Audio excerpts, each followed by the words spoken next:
the trust of that data is fundamental to everything. We're not going to be able to use the data if the data is wrong. It's as simple as that. Welcome to Spotlight On, where we examine the technology shaping our world through conversations with the people building it. Welcome to Spotlight On. I'm Steve Laughlin, partner at Accel, and so thrilled to have Barr Moses, who's the co-founder and CEO of Monte Carlo here. Barr, thanks for being here.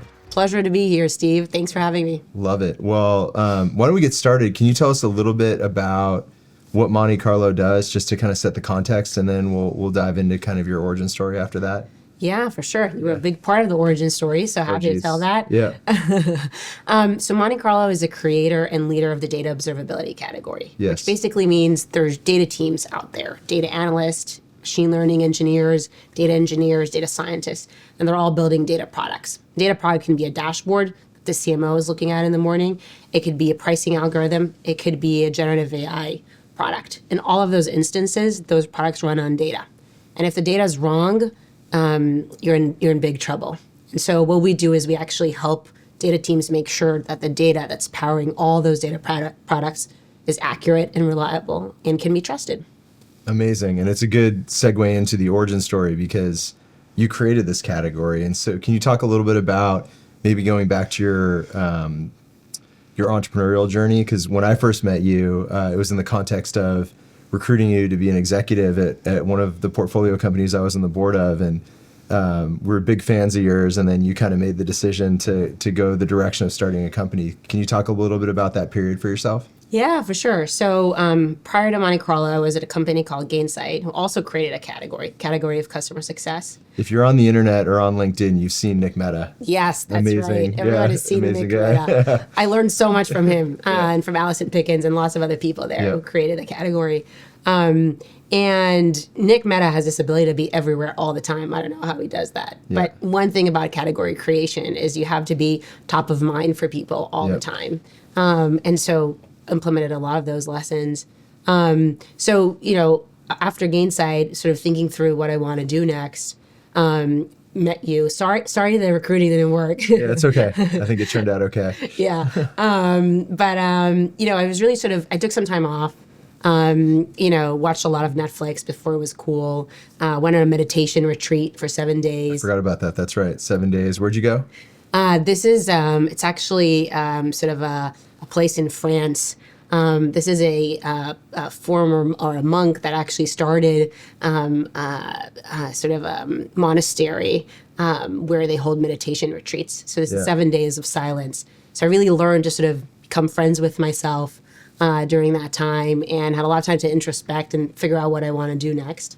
Very similar to running a startup. That actually, somewhat. The friends with yourself, Exactly, but other than that, the silent part's probably not a big part of it. That's right. Yeah.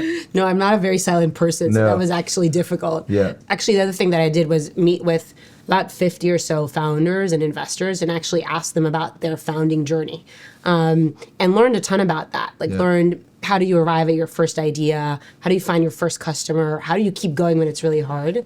And through all those conversations, got really excited about starting my own company. I think when you start a company, you're sort of doing something that's not only really hard, but also very likely to fail. And so when you get started, I thought it was really important for me to get a lot of conviction myself. Because I basically needed to embark on this really hard, long journey and get others to do that with me and get customers excited and get a lot of people excited. And so I wanted to, be sure that I have that conviction. The first couple ideas that I worked on were just a complete disaster. Nobody cared about what I was doing. I would just call people and try to get them engaged in what I was working on and the problem, and just nobody gave a shit. They would just hang up the phone and won't talk to me. And so I was like, there's not going to be a company here. I can't build a big company if, people don't care about this problem. Yep. But when I was working on this problem of what we call data downtime, data being inaccurate or wrong, people got really excited about that. So I would just cold call someone, be like, hey, do you ever have data downtime? Does this happen to you? And people would tell the craziest stories. They would wake up sweating at night because they were going to report to the board numbers a day after and they were worried the numbers were wrong. Or they were just about to report numbers to the street and they caught a mistake. Those are things that people sort of, professional pride was on the line. And you're talking to these people and you don't even have a company yet. You're just learning and they're responding to you. That's exactly right. Yeah. So when you cold call someone about this problem and they spend time with you and tell you about their problems, that means that there's a there. Right. If that makes sense. Yeah, it's a sign. Exactly. So you started getting these signals, and then how did you go from kind of thinking that you were excited about it, there might be a possibility the world's excited about it, to actually starting the company? When I thought about what matters in the world, I can't think of an industry that matters more than data in today's age. Yeah. And when I thought about like where data would be 5, 10, 20 years from now, data is going to be a lot more important than it is today. Yeah. There's a lot more people working on data, so many more roles, a lot more investments in data. A lot more data in and of itself. Exactly. Right? Yeah. And maybe most importantly, a lot more applications of data. Yeah. You know, generative AI is sort of an addition to that. What Yeah. didn't exist back then, I think that's even more of sort of a push. But really, you know, what could be more interesting and more exciting these days in data? Yeah. So that was like the first sort of like hypothesis that I had. Yeah. That data is going to continue to be a really important and big market. The second hypothesis was that the trust of that data is fundamental to everything. Yeah. We're not going to be able to use the data if the data is wrong. It's as simple as that. I just couldn't envision a world where those two things didn't happen. Yeah. And then the third hypothesis that I reached is that, you know, the concept of observability, or making sure that something is trusted and reliable, has actually been solved in engineering. Like software engineers have solved this with APM solutions, Right. companies like Datadog, New Relic, AppDynamics. And I didn't see a reason why you couldn't take that. Like, we're not reinventing the wheel. We're just taking the principles that work in software engineering and applying them to data engineering.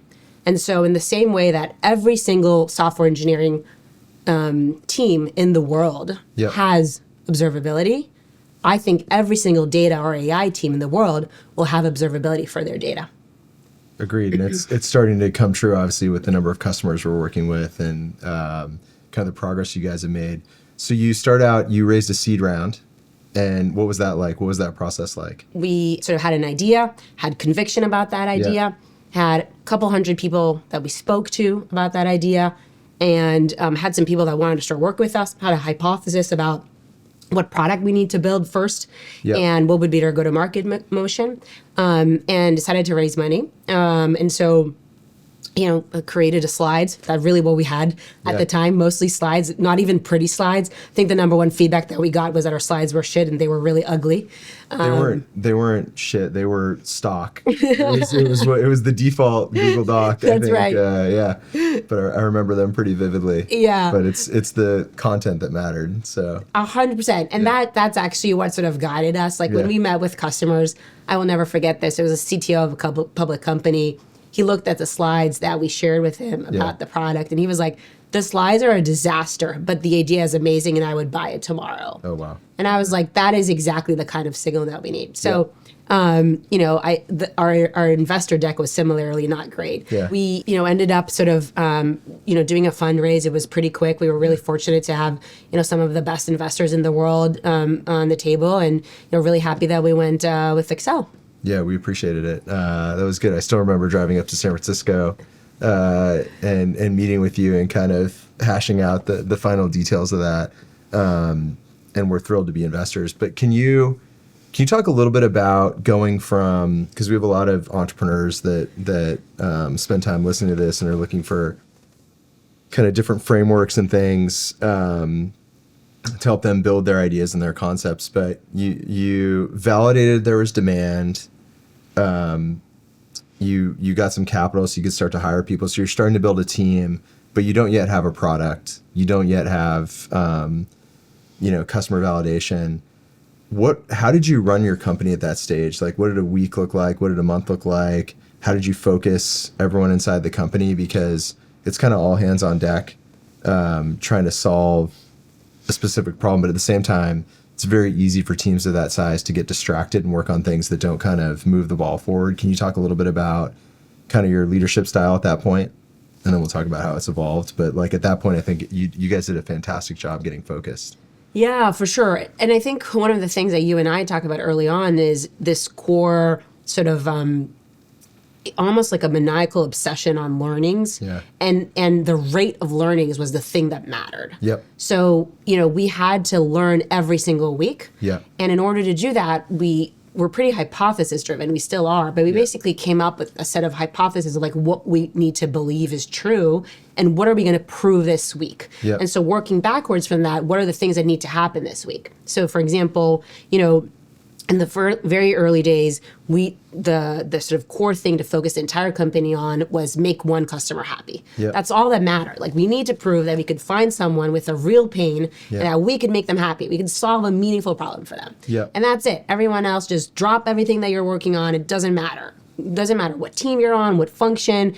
We were a handful of people. Everybody has to race towards that goal. Yep. And that helps drive focus because if you're working on something that doesn't advance that sort of goal, then it doesn't matter for the company. Yep. Because as a company, if we couldn't prove that we could make one customer happy, then what are we doing here, right? Yep. It makes no sense. And so having this sort of clarity of thought on what is the one thing that could kill the company or what is the one thing that is the most important thing to focus on and then rally everyone around that, something we developed very, very early on. Yeah, it's almost like thinking about what is the next step in creating value, right? Yeah. Like, and versus, and you can't really skip steps in this exercise, right? Because you can't start scaling or adding lots of customers because you actually don't know what a happy customer looks like yet. And you want to make sure that, you're getting product market fit effectively. And so who was the first customer that got really excited about this? In the very early days when you have 3 customers, you have no data to go off. Like there's not like monthly active users or anything like that. You don't know. So how do you measure happiness? So one thing that we developed early on is we called it kind of hell yeah moments, which is basically moments when we showed something to a customer used the product, and you could see them sort of jump out of their seat with excitement. And say, hell yeah. Amazing. So when you see someone like that, we actually took note of that. And we're like, we made someone happy. How do we create more of those moments? Right. Hell yeahs are growing 50% week over week. Exactly. Reported that to the board. It was awesome. But I remember 2 distinct moments from our early customers. Yeah. The first is when one of our 3 customers, her name is Danielle, and she told us, I have only 3 tabs open. Yeah. Gmail, BigQuery, which is their data warehouse, and Monte Carlo. Wow. And those are the 3 tabs that I use. And when, a data team or your user says that, that's really like when we are as important as or in her top 3, that means a lot. And as you're progressing from hell yeah to, okay, we need to turn these people into customers, what was that process like? And was it clear to you? Was it like, okay, we're ready to start commercializing this, or was it a little fuzzy? In the very early days, we just released our product. So this was very early, just like maybe a month or 2 in. And, I wasn't sure. We weren't charging at the time. And to your point, it's not totally clear, should you charge, should you not? Is the product there or not? Yeah.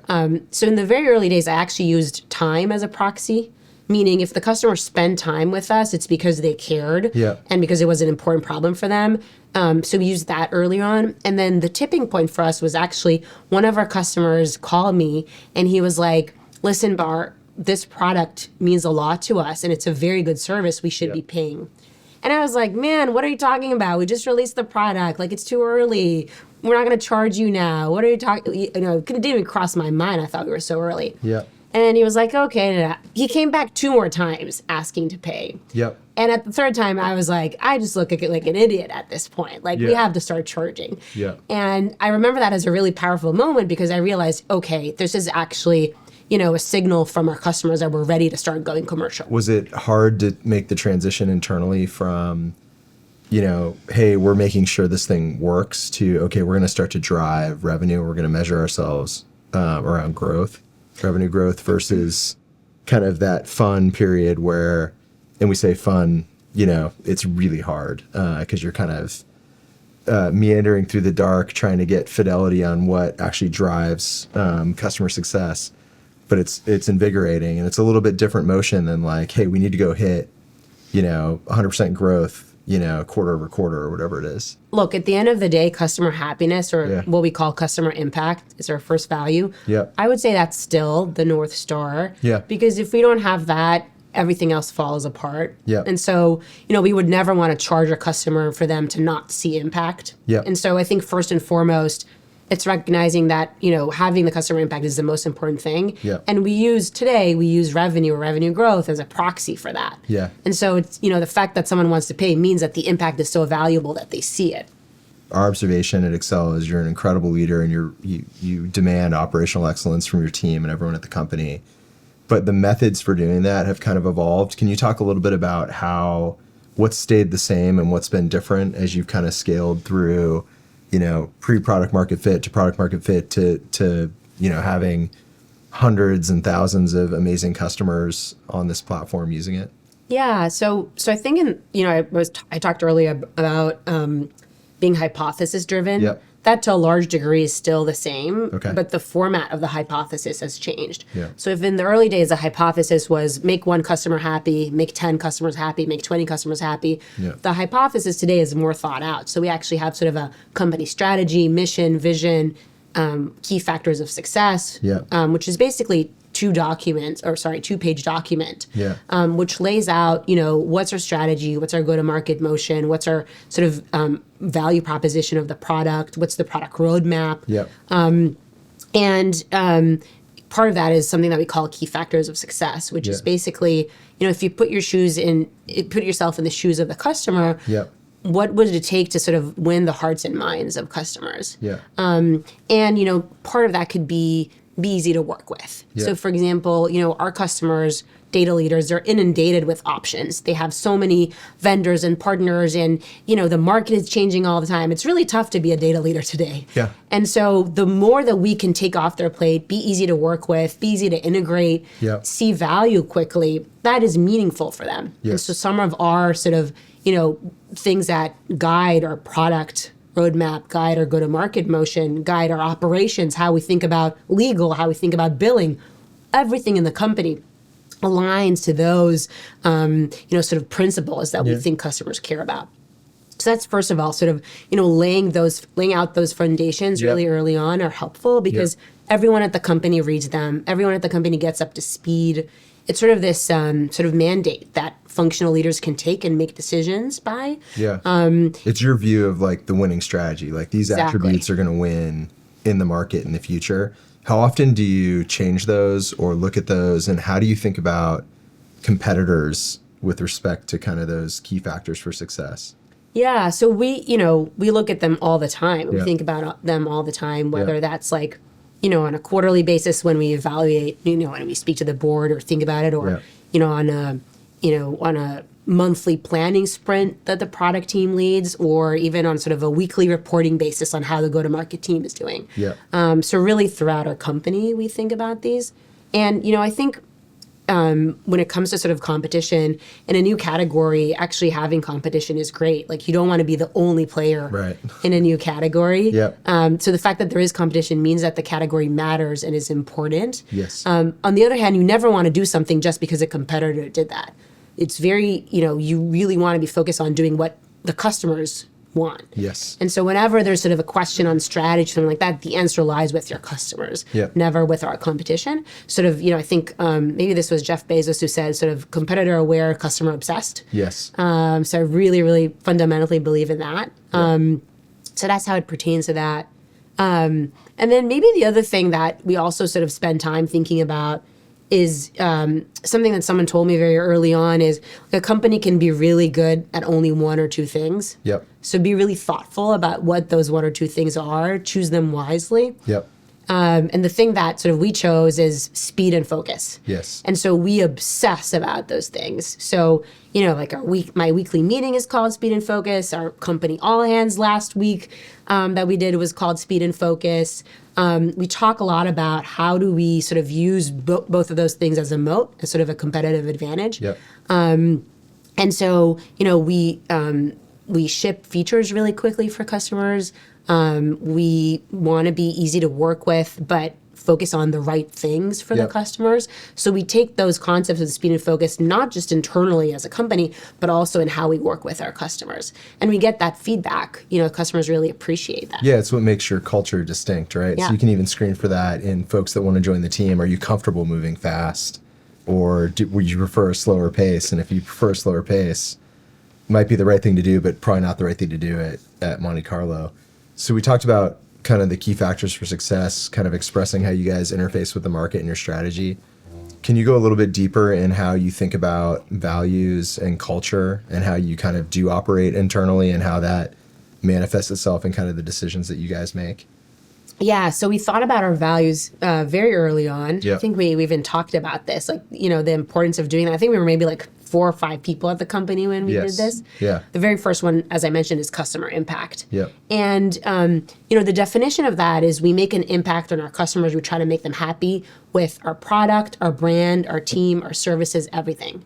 Meaning, and we actually screen for this. So it doesn't matter if we talk to an engineer, a legal person, a billing person, a recruiter, a salesperson, we really try to understand what they're motivated by. Yeah. And if they're motivated by anything other than making customers happy, they're probably not a fit for Monte Carlo. Yep. And that takes a certain person and a certain focus, if that makes sense. Like, you need to get excited about shipping value, whatever form of shipping means for you, but actually making, an impact on people's lives. And so, when a customer tells me, I can't imagine what life was before Monte Carlo, that should be the thing that, like, we get the most excited about. And so our entire company rallies around that kind of feedback from customers. That's what we choose to celebrate, if that makes sense. Yeah, like totally. when a customer sort of says that.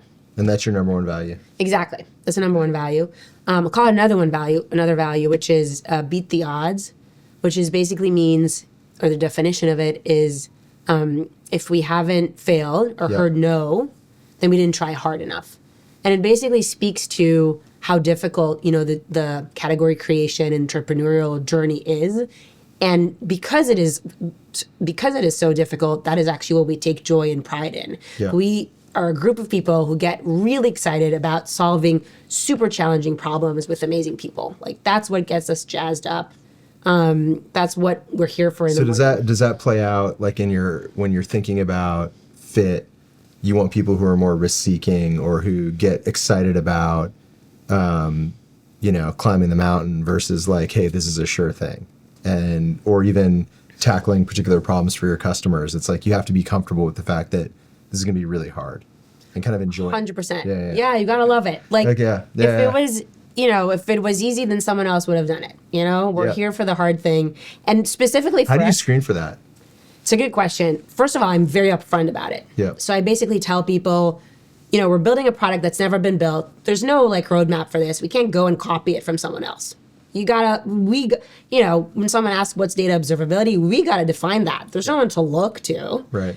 We're selling a product that's never been sold. You can't go ask someone who's done this. You gotta figure it out. Yep. And we're getting a product that's never been adopted to be adopted and used. There's no playbook for that. It's not like someone else figured it out. You got to do it. So we don't get anything for free. Like, everything we have to define. It's exciting because we also get to define that, for the rest of the market and, for years to come and create a legacy by doing that. Yep. But it is hard through and through. So first of all, I'm just very upfront about it. And I tell people, it's a dumb thing to create a new category. And so have to really want to do a hard thing and love the journey along the way. Yep. I think the other thing that we screen or that we look for is people who have done hard things before, right? So if you ask someone what's the hardest thing that they've done, you learn a lot from that, and you learn a lot from their experience.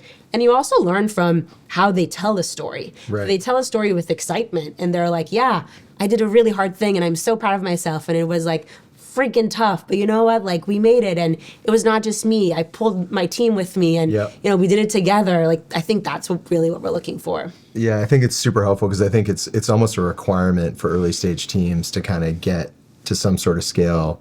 You have to have a team of people who, in general, want to beat the odds, but also I think there's a nuance to it, and even here the way you talk about it, which is something about the ability to handle ambiguity, because there's hard things that are very straightforward, like you said, we're going to go, accomplish X, and it's very deterministic, versus we kind of know we want to end up here, but we don't, there's zero visibility into the how. And I think that's what makes, emerging companies, entrepreneurship very distinct, is you have to not only have a threshold for hard things, but also ambiguity. Which is part of the, kind of the odds piece. So what other values do you guys operate with inside the company? So Another one that's actually quite controversial is measure in minutes. Yes. Well, the key thing to any of these values is they do have to be distinct. Right. There has to be some trade-off you're making, or else it's not a 100%. value. Yeah. Totally. That's Yeah. right. Yeah. And measure in minutes speaks about sort of, it takes an idea to the extreme, which speaks about, our sort of value of success is minutes, not weeks or months or years. Yep. And it really pushes you to think through, how can I be as fast as possible without compromising quality? This is Yes. not about shipping crap or doing things that are not aligned, because it's not the first value. The first value is customer impact. Right. That is the most important thing. And so Right. everything that you ship should be of high quality and aligned with customer impact. But how do you do that in a fast way? And oftentimes, the way to do that is by reducing scope or being really clear on what matters to the customers, but being extreme in that, hey. Is that because you want feedback faster? Yes. Yeah. Exactly. Because if we are sitting and building and thinking and, whatever it may be, like building a feature or writing a blog post or whatever it is, if you're sitting for months or years, whatever it is in your head, you're never learning. Not taking action. So you want to be No. action oriented. That Exactly. is like measure in minutes. One thing that we do is we have a week one ship, which what that means is that it actually started in our engineering organization, which Okay. means that everyone who joins ships something to production in the first week. Wow. It could be something super small Yeah. or medium, whatever you want, but you ship to production. Points on the board. Like you're making progress. Yeah. Exactly. So we Okay. took that and we expanded that to the entire company. So it doesn't matter what team you're on. Yep. First week, you have to release something or ship something Yeah. that has an impact on a real customer. It can't be an internal process, internal documentation, whatever. That's cheating, doesn't count. Yep. It has to be something that actually has an impact on a customer. And you have to do it in the first week. And that, first of all, pushes people to actually focus on what's most important. Yep. At Monte Carlo, throughout the rest of your career, making an impact on customers is the only thing that matters. Wow. Okay. So those are any other values you guys? Well, the last one is have fun. And I'll explain what that means. And have fun. I think it's pretty straightforward. What having fun means. That's right. No, we actually went through the fun. Have fun in minutes. That's right. Every minute should be Yeah. fun. We defined it as we win as a team. Yeah. That's one core component. Yeah. That's very important to me. I think that's, we live life, we work with people, we spend a lot of time at work. Yes. And so let's have fun with those people. Yeah. And even one of the other components is we stay positive even when things are hard. When you're climbing the journey, when things are going really well, it's very easy to be positive. It's Right. actually the sort of core focus on is being really positive or optimistic or confident Right. when things are really hard. Yeah. And then the last piece of it is being proud of the journey, which is we want to look back and be really happy and proud of the decisions that we made and say, throughout the journey, we were just really proud of this. Yeah, I think it's a really important distinction, which is at least most of the folks I've talked to who've gone on entrepreneurial journeys or built these things, when there's some sort of result that happens with the company, whether it goes public or gets acquired or what it keeps growing at some fast rate, is that part's good, but the great part is the relationships that get built from kind of solving those really complex problems, which is a different kind of fun. It's not, hey, we're having great team events. It's we collaborated as a team and we overcame these obstacles, and I want that feeling again. Like that's fun for people that kind of self-select into this environment. Yeah. Is that fair? Is that Yeah, kind of 100%. That's what you guys are aspiring towards. Okay. Well, tell me a little bit about data observability and kind of where you think this is going, like future of the category. What are the most important things happening at Monte Carlo? How are you guys thinking about kind of the next 5 years? First of all, just to talk about where we've come from, Yeah. 5 years ago when we started the company, the category didn't exist. We didn't even know how to call it. We didn't know what terminology to use. I think the term sort of data observability was really born from our customers. And, one of the most remarkable things that have happened is that in the last year, the category for the first time has been recognized by third-party analysts and has been recognized in the industry. And that is, I think such a win for the data industry because it speaks to the importance of data. And I think it speaks to, how important, the data industry is becoming because 5-10 years ago, if the data was wrong, honestly, nobody cared. Like, you would just move on with your life. And today, if the data is wrong, a lot of people are upset. Yeah. Organizations lose a lot of money as a result. Their brand and their reputation in the market gets significantly hurt. And we work with, Fortune 500 companies and financial services and media and retail and e-commerce. In every single industry, if your data is wrong, there's significant damage to your business. Yep. And so actually recognizing that you need to sort of apply, the same diligence that in the same way that, your applications have monitoring and observability, your infrastructure, you observe that in the same way, you also need to observe and monitor your data. And so I'm really excited about sort of how the industry has come. And then, if you looking forward, I think especially as we look at generative AI, a lot of companies are looking to figure out what is their moat when it comes to generative AI. And I strongly believe that the best data teams and the best companies, their moat is going to be their first party data, actually their enterprise data that they're bringing it to generative AI products. Yes. And so making sure that data is highly trusted and highly reliable is going to be core and will essentially be their moat in order to deliver the best generative AI products. Because, anyone can sort of connect an API and build some sort of Q&A or chat bot. Like today, lots of people are doing that.